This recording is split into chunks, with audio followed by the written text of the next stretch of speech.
Hey everyone, welcome back to the channel. Today we're tackling a question that I get a lot from new Linux Mint users, and that is, do you really need an antivirus on Linux Mint?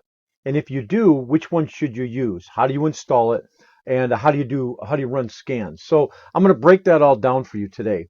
So is antivirus necessary on Linux Mint? So Linux Mint is known for being secure, and compared to Windows, malware is far less common. But that doesn't mean that Linux is completely immune. There are Linux-specific threats and cross-platform malware, and of course, the biggest risk of all is user mistake. So the real answer is most desktop users don't strictly need real-time antivirus, but having an on-demand scanner still can be useful. It's especially helpful if, for instance, you download a lot of files from the internet or you share files with Windows users. You plug in USB drives from other people, or if you just want an extra layer of peace of mind. So for most Linux Mint users, the go-to antivirus is ClamAV. It's an open source scanner that's lightweight and very easy to use. So that's what I'm going to show you today. So ClamAV is the most common choice for Linux Mint. ClamAV is perfect for on-demand scanning. It's simple, it's trusted, and it's available right in the Mint repositories. So you can install this right from the software manager. So you go ClamAV. You'll notice you have ClamAV right here. You want to install that. And then the Daemon right down here, you want to install that as well. And I'll explain to you what that does. And then the graphical interface for it is ClamTK. You want to install that right there, ClamTK. Okay, so what is the ClamAV daemon, or daemon as some people call it? So now this is something that we're going to actually turn on, and then we're going to enable it on startup. And so it'll be running in the background. But basically what the daemon is, it's an always running background service for ClamAV. So it loads the ClamAV engine and the virus signatures into memory once, and then it responds to scan requests from other tools. Specifically, the one we're going to use is ClamTK. So now there's a misconception about it where people think that just loading it, enabling it on startup, that it's always going to be scanning your files in the background, and that's not what the daemon does. So it does not automatically scan your files. It simply keeps the Clam engine running in memory so that scans are faster. So what ClamTK will allow us to do, this will allow us to run scans manually, or we can also schedule scans.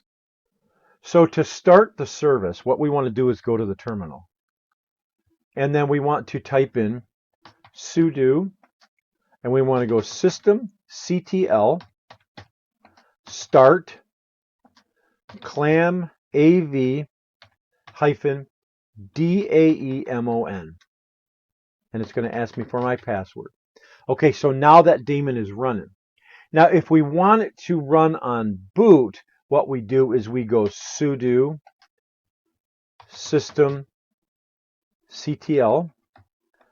enable ClamAV -daemon. And then that will enable ClamAV on boot. And there we go. And now every time we boot the system, ClamAV daemon will run. So let's go ahead and start ClamTK. So you could go to the start menu or just Alt F2 and type in ClamTK. So the first thing you'll see, it says the antivirus signatures are outdated. Now it will update the signatures automatically.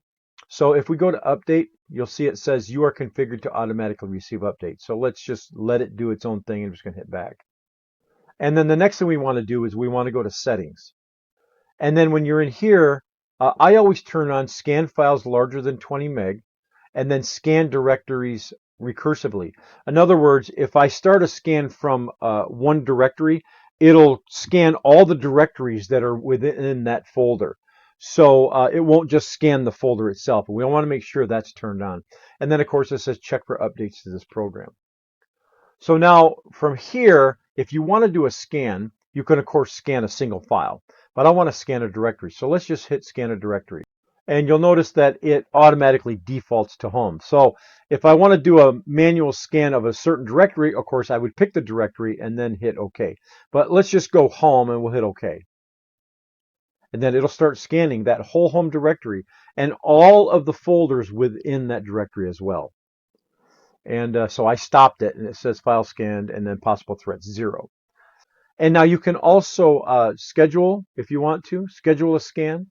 And so you just set it right here, and then it'll just scan it whenever you tell it to. It has your quarantine, which will show you any files that it was moved to quarantine.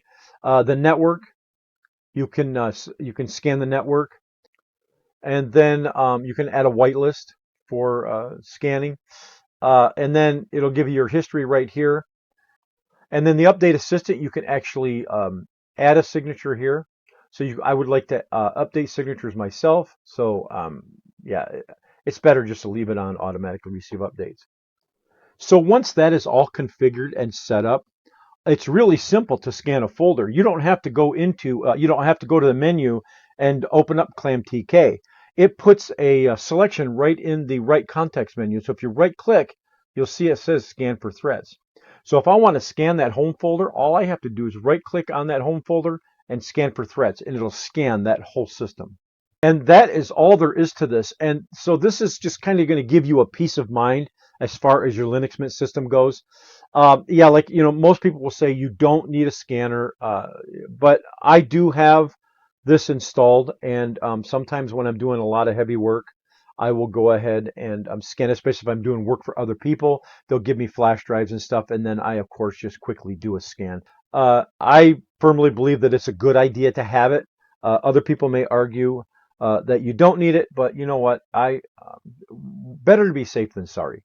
So anyways, thanks a lot, guys, for watching, and don't forget to subscribe, and we will catch you all later.